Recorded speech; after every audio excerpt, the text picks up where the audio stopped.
Oremos antes de comenzar. Señor, por favor, déjanos entender tu palabra y ponerla en nuestros corazones. Que moldee nuestras vidas para ser más como tu Hijo. En el nombre de Jesús preguntamos. Amén. Capítulo 5. Y aconteció que estando él junto al lago de Genesaret, las gentes se agolpaban sobre él para oír la palabra de Dios. Y vio 2 barcos que estaban cerca de la orilla del lago, y los pescadores, habiendo descendido de ellos, lavaban sus redes. Y entrando en uno de estos barcos, el cual era de Simón, le rogó que lo desviase de tierra un poco, y sentándose, enseñaba desde el barco a las gentes. Y como cesó de hablar, dijo a Simón, «Tira a alta mar, y echad vuestras redes para pescar». Y respondiendo Simón le dijo, «Maestro, habiendo trabajado toda la noche, nada hemos tomado, mas en tu palabra echaré la red». Y habiéndolo hecho, encerraron gran multitud de pescado, que su red se rompía. E hicieron señas a los compañeros que estaban en el otro barco, que viniesen a ayudarles, y vinieron y llenaron ambos barcos, de tal manera que se anegaban. Lo cual, viendo Simón Pedro, se derribó de rodillas a Jesús, diciendo, «Apártate de mí, Señor, porque soy hombre pecador». Porque temor le había rodeado, y a todos los que estaban con él, de la presa de los peces que habían tomado. Y asimismo a Jacobo y a Juan, hijos de Zebedeo, que eran compañeros de Simón. Y Jesús dijo a Simón, «No temas, desde ahora pescarás hombres». Y como llegaron a tierra los barcos, dejándolo todo, le siguieron. Y aconteció que estando en una ciudad, he aquí un hombre lleno de lepra, el cual viendo a Jesús, postrándose sobre el rostro, le rogó diciendo, «Señor, si quieres, puedes limpiarme». Entonces, extendiendo la mano, le tocó diciendo, «Quiero, sé limpio». Y luego la lepra se fue de él. Y él le mandó que no lo dijese a nadie. Mas ve, díjole, muéstrate al sacerdote, y ofrece por tu limpieza como mandó Moisés para testimonio a ellos. Empero tanto más se extendía su fama, y se juntaban muchas gentes a oír y ser sanadas de sus enfermedades. Mas él se apartaba a los desiertos y oraba. Y aconteció un día que él estaba enseñando, y los fariseos y doctores de la ley estaban sentados, los cuales habían venido de todas las aldeas de Galilea, y de Judea, y Jerusalén, y la virtud del Señor estaba allí para sanarlos. Y he aquí unos hombres que traían sobre un lecho un hombre que estaba paralítico, y buscaban meterle y ponerle delante de él. Y no hallando por dónde meterle a causa de la multitud, subieron encima de la casa, y por el tejado le bajaron con el lecho en medio delante de Jesús. El cual, viendo la fe de ellos, le dice, «Hombre, tus pecados te son perdonados». Entonces los escribas y los fariseos comenzaron a pensar diciendo, «¿Quién es este que habla blasfemias? ¿Quién puede perdonar pecados sino solo Dios?»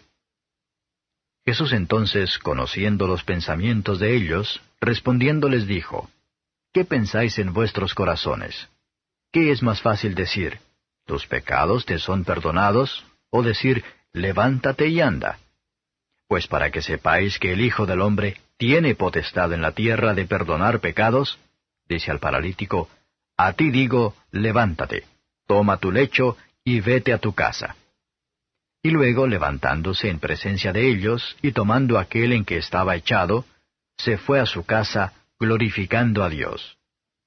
Y tomó espanto a todos, y glorificaban a Dios, y fueron llenos de temor, diciendo, hemos visto maravillas hoy.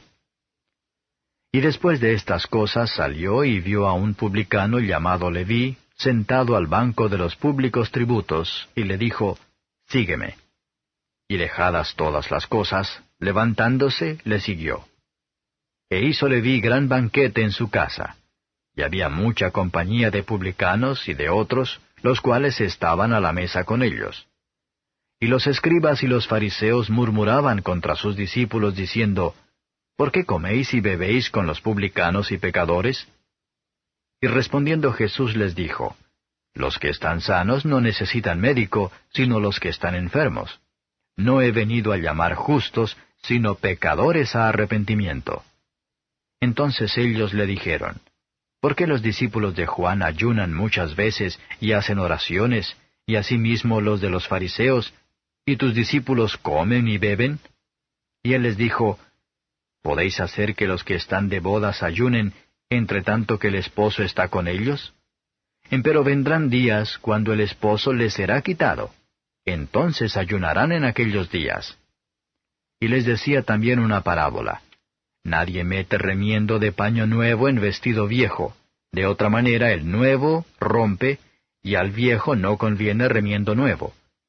Y nadie echa vino nuevo en cueros viejos. De otra manera, el vino nuevo romperá los cueros, y el vino se derramará, y los cueros se perderán. Mas el vino nuevo, en cueros nuevos se ha de echar, y lo uno y lo otro se conserva. Y ninguno que bebiere del añejo quiere luego el nuevo, porque dice, el añejo es mejor. Comentario de Matthew Henry Lucas capítulo 5, versos 1 a 11. Cuando Cristo había hecho la predicación, le dijo a Pedro que se aplican a los negocios de su vocación. El tiempo dedicado a los días de semana en los ejercicios públicos de la religión, la necesidad sea pero poco estorbo en el tiempo, y puede ser un gran adelanto para nosotros en los estribos de la mente, como a nuestro negocio mundano. ¿Con qué alegría podemos ir sobre los deberes de nuestro llamado, cuando hemos estado con Dios? Y por lo tanto tienen nuestros empleos mundanos santificados a nosotros por la palabra y la oración. Aunque habían tomado nada, sin embargo, Cristo les dijo que echaron las redes de nuevo. No debemos dejar de fumar abruptamente nuestros llamamientos porque no tenemos el éxito en ellas que deseamos. Es probable que acelerar así, cuando seguimos la guía de la palabra de Cristo. El proyecto de los peces fue por milagro. Todos debemos, como Pedro, dueños de nosotros mismos para ser los hombres pecadores. Por lo tanto, Jesucristo fuese justamente salir de nosotros. Pero le debemos suplicar que no iba a salir ay de nosotros si el Salvador se apartó de los pecadores. Más bien vamos a suplicarle a venir y morar en nuestros corazones por la fe, para que pueda transformar y limpiarlos. Estos pescadores dejándolo todo, siguieron a Jesús, cuando su vocación prosperó. Cuando se aumentan las riquezas y estamos tentados a poner nuestro corazón en ellas, luego de dejar de fumar para Cristo merece aprobación. Versos 12 a 16. Este hombre se dice que es lleno de lepra, él tenía que moquillo en un alto grado, lo que representa nuestra contaminación física por el pecado, estamos llenos de que la lepra, desde la coronilla de la cabeza hasta la planta de los pies no es nada sano en nosotros. Fuerte confianza y profunda humildad se unen en las palabras de este leproso. Y si cualquier pecador, de un profundo sentido de la vileza, dice, sé que el Señor puede limpiar, sino que su mirada a alguien como yo, ¿tendrá que aplicar su propia sangre preciosa para mi limpieza y sanación? Sí. Lo hará. No hables como dudando, pero a medida que humildemente sometido la cuestión a Cristo. Y de ser salvado de la culpa y el poder de nuestros pecados, vamos a difundir en el exterior la fama de Cristo, y traer a otros para oírle y para ser sanados. Versos 17 a 26. ¿Cuántos hay en nuestras asambleas, donde se predica el Evangelio, que no se sientan debajo de la palabra, sino que se sientan por él? Es a ellos como un cuento que se les dice, no como un mensaje que se envía a los mismos. Tenga en cuenta las obligaciones que se enseñan y nos recomendaron en la historia del paralítico. Al aplicar a Cristo, debemos ser muy apremiante y urgente, que es una evidencia de la fe, y es muy agradable a Cristo, y que prevalece con él. Danos, Señor, la misma clase de fe con respecto a tu capacidad y la voluntad de sanar nuestras almas. Danos a desear el perdón de los pecados más que cualquier bendición terrenal o la vida misma. Permítenos creer tu poder de perdonar los pecados. Entonces nuestras almas alegremente levantaré e iré donde tú plazca. Versos 27 a 39. Era un milagro de la gracia de Cristo, que iba a llamar a un publicano a ser su discípulo y seguidor. Fue una maravilla de su gracia, que la llamada fue hecha de manera eficaz. Fue una maravilla de su gracia, que él vino a llamar a los pecadores al arrepentimiento y asegurarles el perdón. Fue una maravilla de su gracia, que tan pacientemente soportó la contradicción de pecadores contra sí mismo y sus discípulos. Fue una maravilla de su gracia, que fija los servicios de sus discípulos, según su fuerza y de pie. El Señor capacita a su pueblo poco a poco durante los ensayos les han sido asignadas. Debemos copiar su ejemplo en el trato con los débiles en la fe, o el creyente tentado. Gracias por escuchar. Si quieres saber más sobre Jesús y lo que el Evangelio significa para ti, entonces ve el video que se muestra a la izquierda de la pantalla y no olvides suscribirte. Que el Señor Jesucristo bendiga tu día.